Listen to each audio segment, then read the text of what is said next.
Today we're going to talk about clicker training, the dog training 360 way.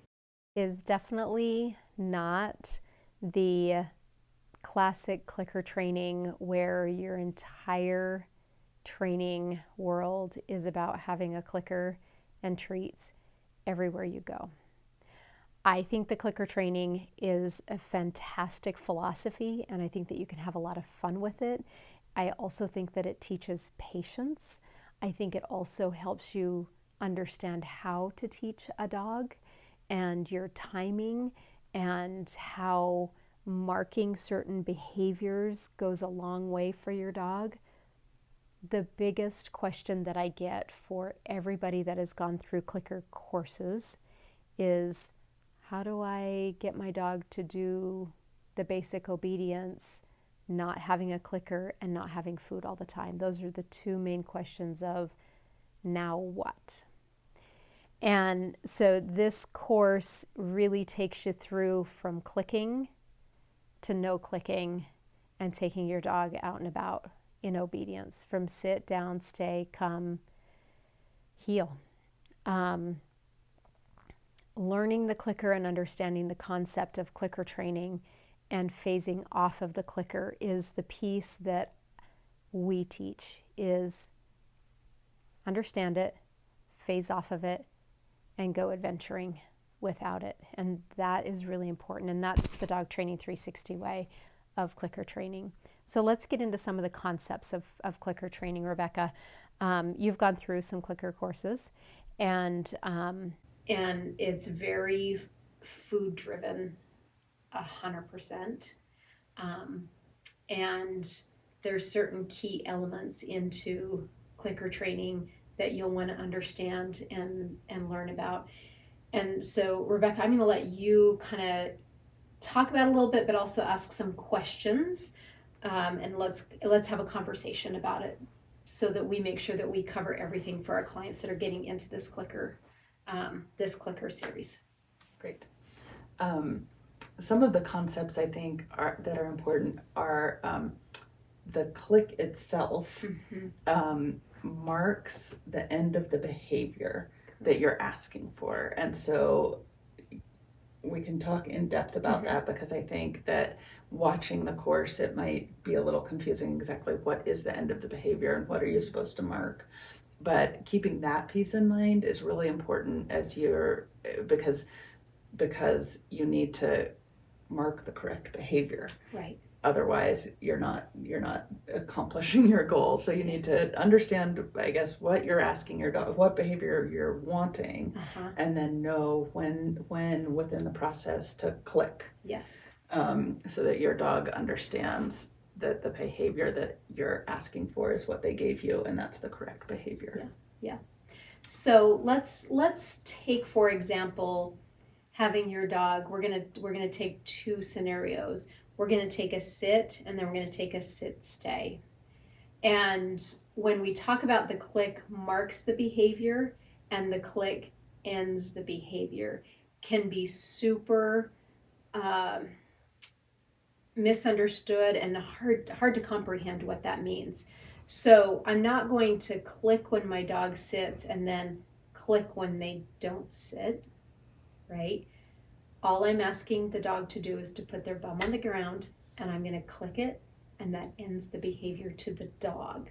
I'm not clicking the end behavior. I'm clicking the behavior, which the click ends the behavior. Just wrap your head around that. Sit. I'm not asking for a sit stay, just asking for a sit. Click. It ends the behavior. They move to you for the food. So we're marking the sit there, and they come to us for the food. So they know that with the click, they move to the food. Does that make sense? Do you have questions around it? It does make sense when you explain it.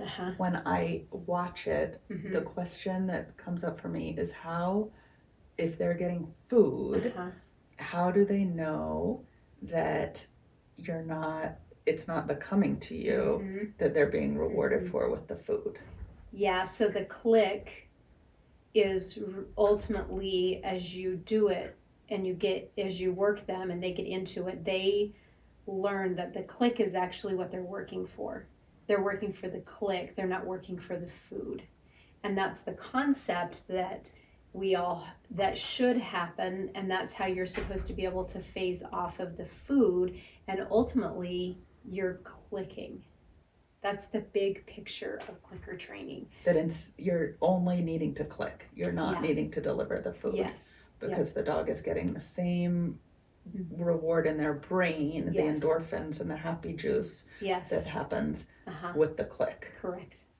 Correct. Yeah. So then we ask for a sit. We're getting into a sit stay now. We're not going to click for the sit because then that ends the sit. So we ask for the sit and we ask for the stay, and we get 1 and 2, and then we click. So our click ends the stay. Okay. They're working for the click. They're not working for the food. The food should be secondary to the behavior. Okay. Okay. So they associate the click to food, but they're working for the click to receive the food. Okay. Okay.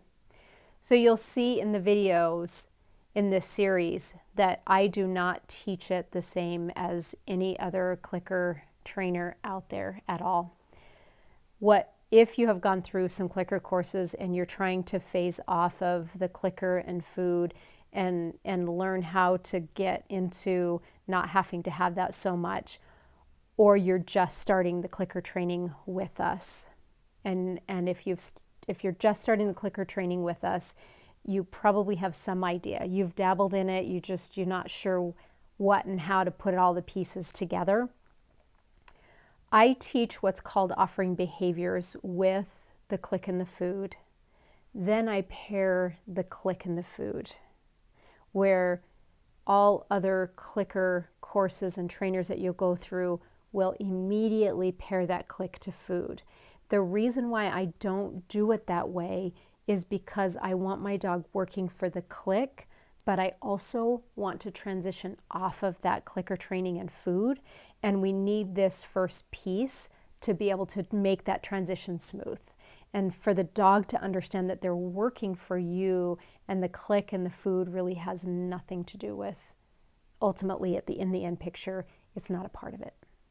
So as I'm working on that, you'll see that it's not like any other course or anything that you've read on how I do the clicker training and the positive reinforcement part of it. But I feel like so many of my clients that have gone through the clicker training, they just don't know how to phase off of it. They don't know how to not take the food, but it's slightly dangerous to take the food and the clicker to the dog park and have everybody getting in your pocket for the cookies. So it's kind of this gray area of like, I don't know what's next. I don't know how to phase off of that. What other concepts and stuff through that you feel like as we get going here? Well, a question about what you just said. Yeah. If someone watching our course here has done some clicker training already with their dog, and they've gone through a course where the click was loaded initially with food, what is your recommendation then of phasing off? Because you explained that in your experience, doing the offering behaviors first makes that transition easy or more smooth. So if someone's had experience in the past, what do you recommend for that transition? Yeah, first off, I would recommend that you do start from the beginning and do the offering behaviors and then repair that secondly. And so your dog will be a little bit more advanced and a little bit confused in it, but really why I want you to go back to do the offering behaviors, then pair it, is when we talk about phasing off of that, our click becomes a word. And so if you can do that offering behavior first, then when we add the word and take the click out of the equation, it makes sense. The dog can chain that to get that together. So they drop this pairing piece and the click and the word piece, they drop that fairly quickly. And then the word becomes the click. So it's, even if you've gone through something and you've paired it, go back to the offering behavior piece, you'll see your dog question some things, but they'll figure out that they just need to drop this inside piece here and move on with the word. Okay. Yeah. Okay. So go back to the beginning. Yeah. If you've done it before. Yep. Great. Yeah, don't just skip over the clicker part because you've done it to get to phasing off the clicker part. Please go through the whole course because it's built and designed in a way to phase off of, and it's just not like traditional clicker training that you've gone through. So if you've paid for it and you're like, I just need to get my dog off the clicker and food, start from the beginning. Just trust me, it'll be a faster process for you, but it'll make more sense to your dog if you'll do that and not skip over those pieces with it. Yeah. Have fun with it. Clicker training, you can get super creative with it. And you can get really hung up and caught up into it. And then you'll lose the clicker somewhere and it'll end up in somebody's pocket or in your car and can't find it. And that's a lot of times the other thing is I keep losing my clicker, and we've got a bunch of clickers around here, and ultimately they're all in the junk drawer and we don't have a trained dog. So use it for fun, enjoy it, but understand how to phase off of it. So when all the clickers end up in the junk drawer, you still have a trained dog and a dog that knows their obedience and what you're asking them to do. So it's a very kind, simple.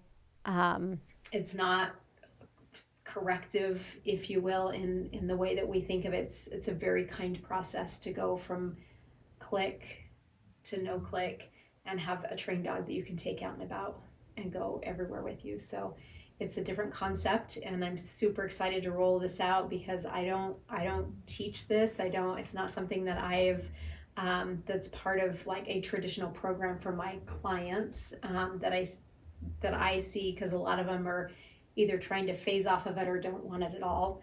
And so I'm excited to roll it out. It's something that nobody has seen me do ever in 25 years. So have fun with it. And if you have questions, holler, because it's a fun and great concept, but also we ultimately don't want to have to use the clicker.